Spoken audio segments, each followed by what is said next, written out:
বিসমিল্লাহির রহমানির রহিম। আসসালামু আলাইকুম রহমতুল্লাহ।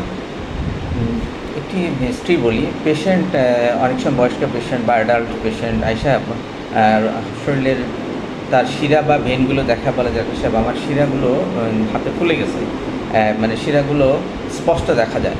তো এটা কোনো রোগের লক্ষণ কিনা, তো এটা একটু আপনি কি দেখবেন কিনা। আমি আমার পেশেন্টের অ্যাওয়ারনেসের জন্য এটা একটু শেয়ার করতে চাই। তার এই সমস্যাটা সবসময় রোগের লক্ষণ নয়।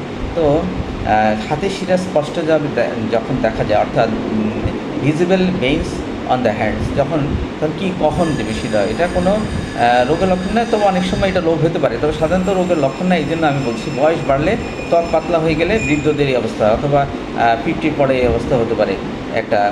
আর যারা শরীরচর্চা বেশি করেন তাদের অনেক সময় শিরাগুলো স্পষ্ট দেখা যায়। শরীরে মানে নিচে পেরিফেরিতে চর্বি কম থাকলে অনেক সময় শিরাগুলো স্পষ্ট হয়ে আসে। চর্বি কম থাকলে অনেক সময় শিরাগুলো স্পষ্ট হয়ে আসে, এটা চর্বি। ব্যায়াম বা ভারী কাজের পরে, এটা আগেই বলছে, ভারী কাজের যে জিম যারা করেন তারা, তারপরে গরম আবহাওয়া, অনেক সময় আপনি যদি হট টেম্পারেচারে অনেকক্ষণ থাকেন, ধরেন রোদের আলোতে প্রায় 30-40 মিনিট হাঁটলেন, অনেক সময় এই জায়গায় শিরাগুলো প্রসারিত হয়ে কিছুটা দৃশ্যমান হয়। অনেক সময় বংশগত কারণে হতে পারে। তবে এইটা আপনি কখন ডাক্তারের কাছে যাবেন? এইটা সাধারণত এটা রোগ হলে শিরাতে যদি ফুলে মানে দেখা যাচ্ছে জ্বালা পোড়া করে, রঙটা বেশি লালচে দেখা যায়, রক্তগুলো জমাট জমাট গিটের মতো হয়ে থাকে, হাত ফুলে যায় অনেক সময়। তারপরে কখনও এক হাতে শিরা স্বাভাবিকভাবে ফুলে গেলে তাহলে চিকিৎসকের পরামর্শ নেবেন। সাধারণত মানে পরামর্শ লাগে না, নর্মালি এই ধরনের রোগ দেখা যায় না।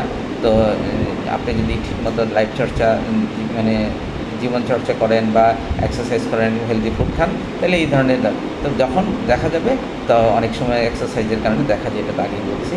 তো ডিয়ারেন্স এইটা মানে হাতের শিরা স্পষ্ট দেখা যাওয়াটা, এটা আসলে কোনো রোগের লক্ষণ নয়। অনেক সময় এটা নর্মাল সিনেমা, নর্মাল একটা ফাইন্ডিংস। আসসালামু আলাইকুম।